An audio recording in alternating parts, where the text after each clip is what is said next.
Alright, for those of you who don't know, I am in the middle of my 10 mascara review. I've applied them to bare lashes, no curlers, no primers, no anything, just to show you how, if you whack it on, how it's going to look when you walk out the door.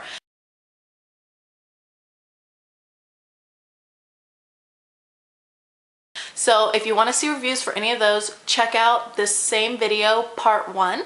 If you've already watched that one, welcome to part 2.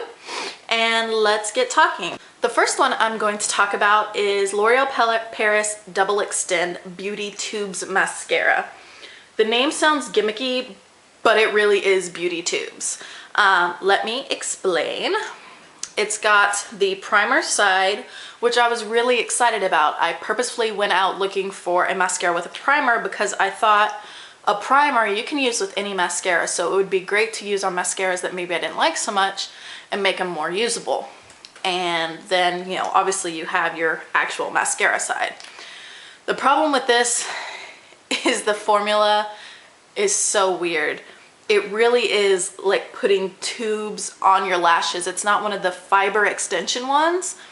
It somehow coats them with tubes, and the problem is the primer side clumps so bad. It gives you like 4 eyelashes in one tube, and it actually the mascara, let me insert my pictures here.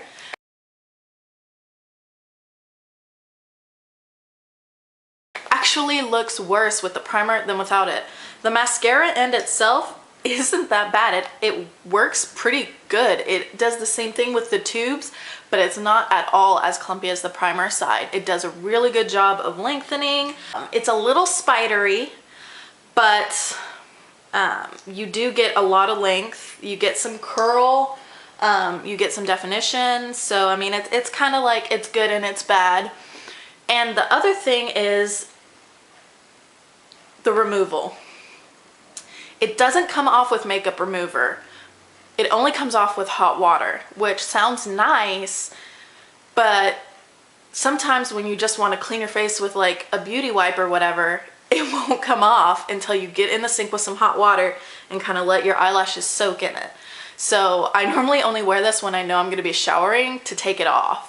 And also, it doesn't come off like a liquid, like when you use regular mascara remover to take something off and it just kind of comes off. It comes off in like fibery, tubey chunks.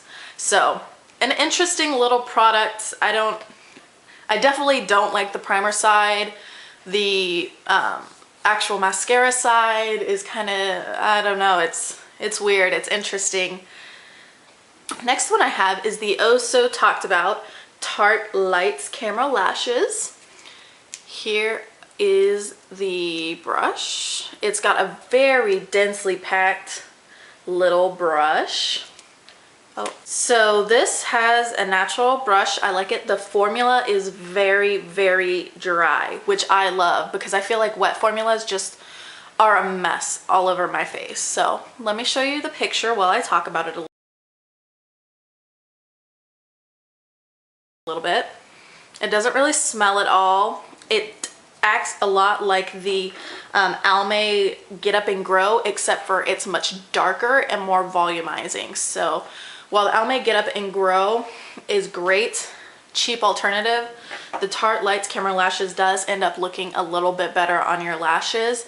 It's definitely a very separated look. You're not going to have any clumps. It's dark and thick and dry, and this is a lot of what I look for in a mascara.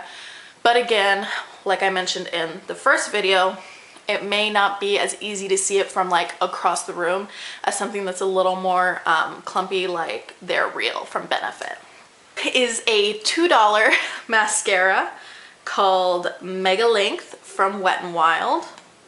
And I was really on a lengthening lookout, and I just thought I'd give it a try since it was cheap. It's got a tiny thin little brush, which makes it really good for like your under eye area. And I'm going to go ahead and show you the clip.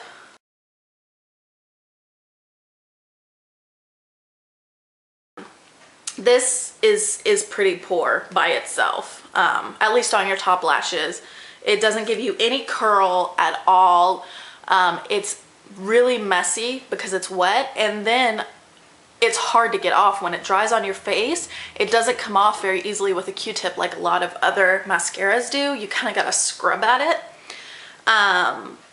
But I think this would work, and it does work, and I use it as a second coat. Like if you want to use something and then go in with another different mascara to give it more volume, more length, a different texture, stuff like that, that's what this is going to be good for. It's also good for getting at lashes that are in weird places because of the small brush, but certainly wouldn't wear this by itself, and handle with care because it is hard to clean off your face. The next one I'm going to talk about is the Voluminous Million Lashes. Everybody loves the Voluminous line, so I wanted to give it a shot. This has got a very spiky plastic brush. It doesn't particularly smell. Let me insert the clip.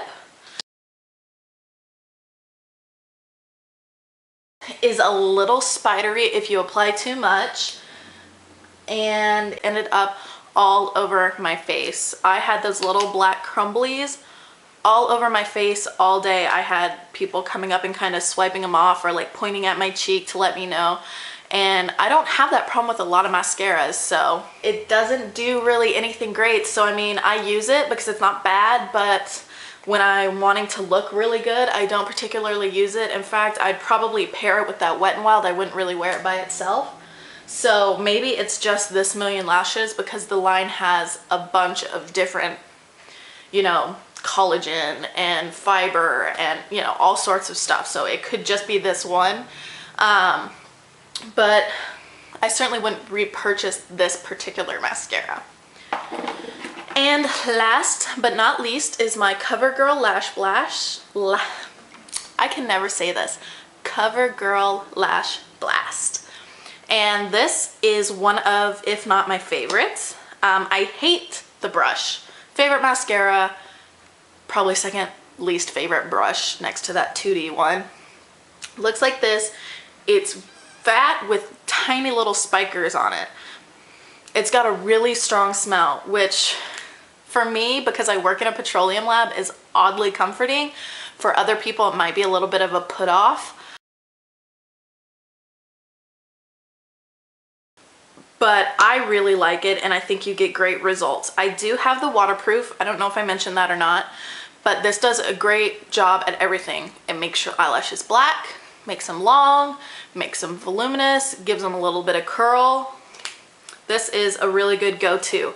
I want to try the not waterproof because it's hard to get waterproof mascara off, but I definitely like and would repurchase this mascara, and I'm sure I will.